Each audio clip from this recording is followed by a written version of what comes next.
हम लोग फिजिक्स के इलेक्ट्रिसिटी चैप्टर में हैं, क्लास 10 के। आज हम लोग देखेंगे कम्बिनेशन ऑफ रेसिस्टेंसेस। कहते हैं कि रेसिस्टेंस का जो कम्बिनेशन है वो नॉर्मली दो तरीके का होता है, series combination and parallel combination. तो सबसे पहला अगर है हमारे पास तो वो है सीरीज कम्बिनेशन। तो सीरीज कम्बिनेशन में रेसिस्टर का एक एंड दूसरे रेसिस्टर के एंड से जुड़ा होता है, आप फिगर में देख सकते हो। अब अगर बात सीरीज कम्बिनेशन की है तो हम क्या कैरेक्टरिस्टिक डिफाइन करेंगे सीरीज कम्बिनेशन के लिए। तो अगर ये बैटरी है और बैटरी कोई भी कहीं भी जो बैटरी होता है तो उसमें एक प्लस टर्मिनल है हायर पोटेंशियल, एक माइनस टर्मिनल है यानी लोअर पोटेंशियल। करंट हमेशा पॉजिटिव टर्मिनल से निकलेगा और नेगेटिव टर्मिनल से एंड करेगा,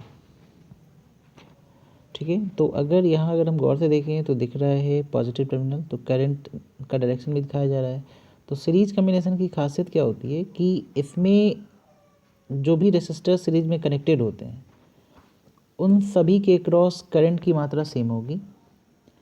लेकिन चूँकि हम लोग ओम्स लॉ में एक रिलेशन पढ़ते हैं V = IR, तो अगर आप यहाँ गौर से देखो तो चूँकि सारे रेसिस्टर में करंट की मात्रा I है तो I तो सेम हो गया लेकिन R अलग अलग है, that means V is proportional to R।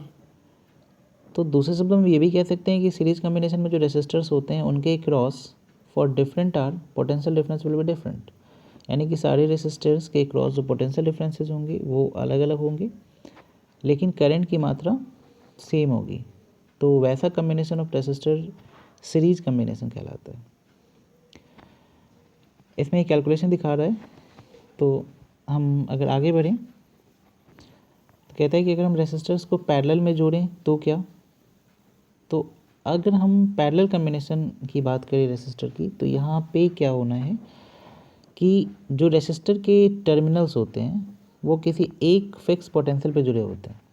तो अगर आप इसको भी किसी इलेक्ट्रिकल सर्किट से जोड़ो तो देखोगे कि जो करंट का इनपुट है, यहाँ दिख रहा है करंट का इनपुट जो है, तो इस पॉइंट के बाद करंट डिस्ट्रीब्यूट हो जा रहा है।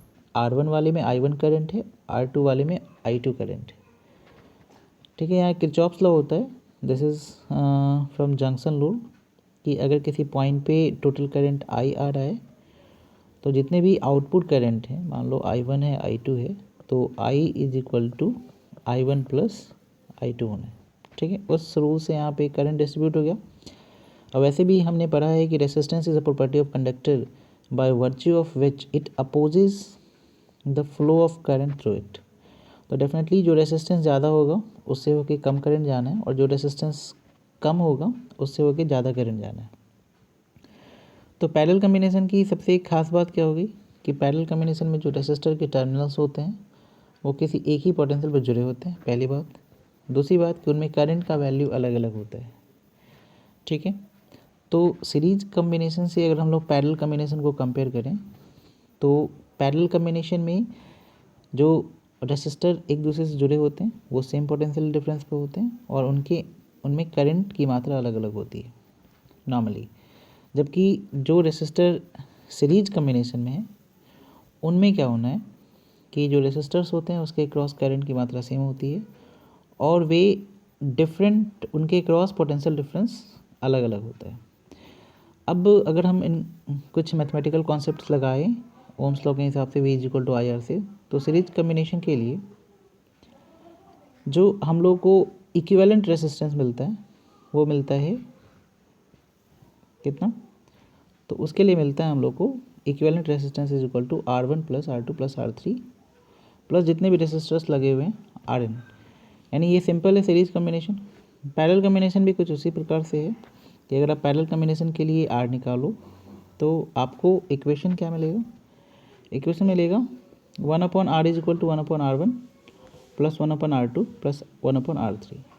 तो इन दिस वे हम लोग आसानी से सीरीज और पैरेलल कम्बिनेशन को कैलकुलेट कर सकते हैं।